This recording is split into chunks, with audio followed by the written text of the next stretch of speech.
Coffee আসলেই কি? Coffee খেলে শরীরে কি হয়?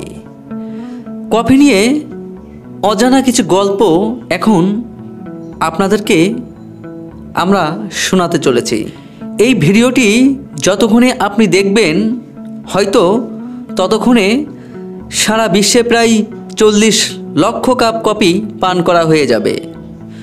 কমপক্ষে 1500 বছর ধরে মানুষ কফি খেয়ে আসছেন এবং কেউ কেউ বলেন মানব সভ্যতা এর গুরুত্ব এত বেশি যে কফি ছাড়া অনেক বড় বড় ধারণার জন্মই হতো না, যা আমাদের বিশ্বকে নতুনভাবে দেখতে আবিষ্কার করতে শিখিয়েছে।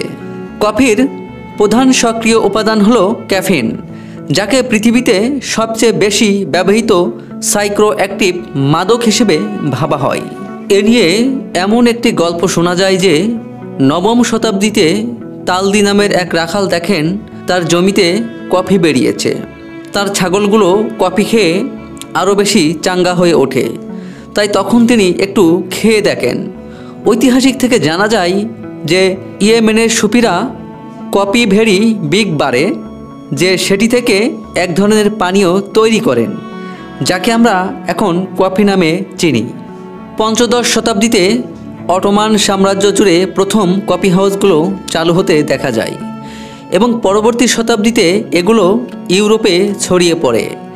ইউরোপের একসময় কতগুলি ব্যবসা, রাজনীতি এবং নতুন আইডিয়া বা ধারণা নিয়ে আলোচনার স্থান হয়ে ওঠে। এমনকি একজন শিক্ষাবিদ হেবারমাস বলেছেন, কফি ছাড়া আমরা হয়তো সংস্কারমুক্ত হতে পারতাম না। এবং ভলতেয়ারের মতো দার্শনিকরা যারা দিনে মোটামুটি 72 কাপ কফি পান করতেন, একটা সময় তারা বিশ্ব সম্পর্কে ক্যাথলিক চার্চের ব্যাখ্যা নিয়ে প্রশ্ন তুলতে শুরু করেছিলেন। পরবর্তীতে তারা এই চিন্তা নিয়ে বিজ্ঞানের দিকে মনোযোগ দেন যে মহাবিশ্বের সব কিছু যুক্তিযুক্তভাবে ব্যাখ্যা করা সম্ভব। এই তথা কথিত এইজ অফ এনলাইটমেন্ট বা চিন্তার বিকাশ এর যুগ পৃথিবীর প্রতি আমাদের ধারণা আমূল পরিবর্তন করেছে। এটি রাজতন্ত্রের অবসান, গণতন্ত্রের বিকাশ এবং অসংখ্য বৈজ্ঞানিক আবিষ্কারের দিকে আমাদের পরিচালিত করেছিল। কফি একটা সময় দাস ব্যবসার ইন্ধন যোগায়।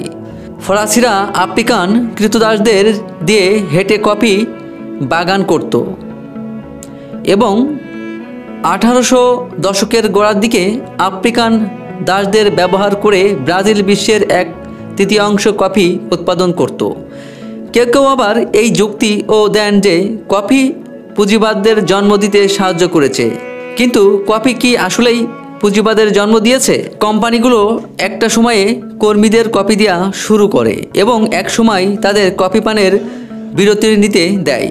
তবে এটি মালিকদের পক্ষ থেকে স্বার্থহীন কোনো বিষয় ছিল না। তারা আসলে শ্রমিকদের উৎপাদনশীলতা বাড়ানোর চেষ্টা করছিল। সে যুগ থেকে বর্তমান যুগে আসি। এখন বিশ্বে মানুষ প্রতিদিন 200 কোটি কাপ কফি খাচ্ছে।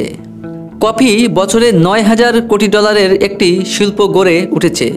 শুধু তাই নয়, কফি এখন কোটি কোটি মানুষের দৈনন্দিন জীবনের গুরুত্বপূর্ণ একটি অংশ হয়ে দাঁড়িয়েছে। যখন ক্যাফিন আপনার পরিপাকতন্ত্রে প্রবেশ করে তখন এটি অঞ্চলের মাধ্যমে রক্তের প্রবাহ মিশে যায়, কিন্তু এর প্রভাব তখনই শুরু হয় যখন ক্যাফিন স্নায়ুতন্ত্রের প্রবেশ করে। এটি ঘটে কারণ ক্যাফিনের এমন একটি রাসায়নিক গঠন রয়েছে যার কাঠামো আমাদের নিজেদের শরীরে উৎপাদিত হয়। এমন একটি রাসায়নিক এর মতো যার নাম ক্যাফিন।